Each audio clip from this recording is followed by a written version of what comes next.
नमस्कार, मैं हूं डॉक्टर कैलाशपति दत्ता और आप देख रहे हैं केपी टॉक्स।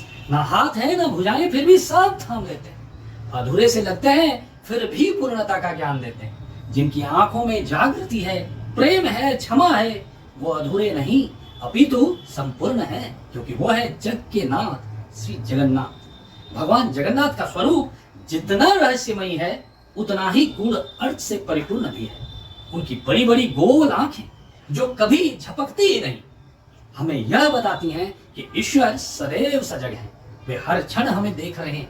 उनके अधूरे हाथ पैर यह संकेत करते हैं कि ईश्वर की पूर्णता शरीर में नहीं, हमारे भाव, श्रद्धा और समर्पण में है।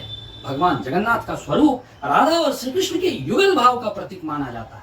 वे न केवल श्री कृष्ण हैं, बल्कि श्री कृष्ण से भी व्यापक एक समग्र चेतना, एक ब्रह्म रूप है।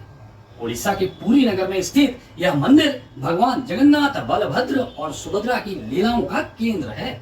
इन तीनों की काठ से बनी मूर्तियां विशेष रूप से नीम की पक्की लकड़ी, जिसे दारू भी कहा जाता है, इसी से बनाई जाती है। लेकिन इन मूर्तियों की खासियत यह है कि इनमें हाथ पैर नहीं होते। पुराणों के अनुसार भगवान विश्वकर्मा इन मूर्तियों का निर्माण कर रहे थे और उन्होंने राजा इंद्रदुम्न से वचन लिया था कि मूर्ति निर्माण पूर्ण होने तक उन्हें कोई न देखे। लेकिन जब राजा ने अधीर होकर द्वार खोल दिया तो विश्वकर्मा बीच में ही चले गए और ऐसे में मूर्तियां अधूरी रह गईं। तब से आज तक भगवान जगन्नाथ की मूर्तियां अधूरी ही स्थापित होती हैं और यही अधूरापन हमें अहंकार छोड़कर स्वीकार्यता की पूर्णता सिखाता है।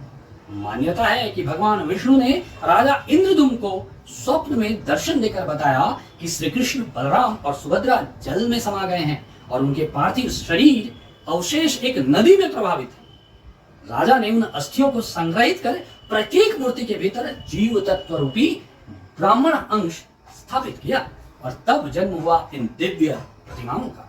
मान्यता है कि एक बार देवी सुभद्रा नगर दर्शन की इच्छा जताई। तब भगवान जगन्नाथ और बलभद्र ने अपनी बहन सुभद्रा को रथ पर बैठाकर नगर भ्रमण कराया।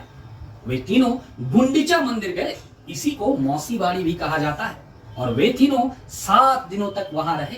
यह घटना ही आज पूरी की रथ यात्रा की ऐतिहासिक और धार्मिक नींव है। अक्षय तृतीया से रथ यात्रा के लिए रथ का निर्माण प्रारंभ होता है। भगवान जगन्नाथ का रथ सबसे बड़ा होता है, जिनमें 16 पहिए होते हैं।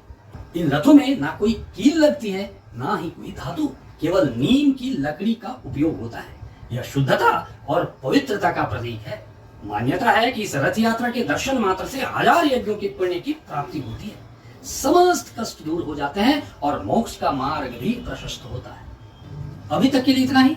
अगर आपको ये वीडियो अच्छा लगा तो इसे लाइक और शेयर करना ना भूलें और हो सके तो मेरे इस YouTube चैनल को जरूर सब्सक्राइब करें। फिर मिलते हैं अगले वीडियो में एक नए टॉपिक के साथ। तब तक के लिए जय जगन्नाथ।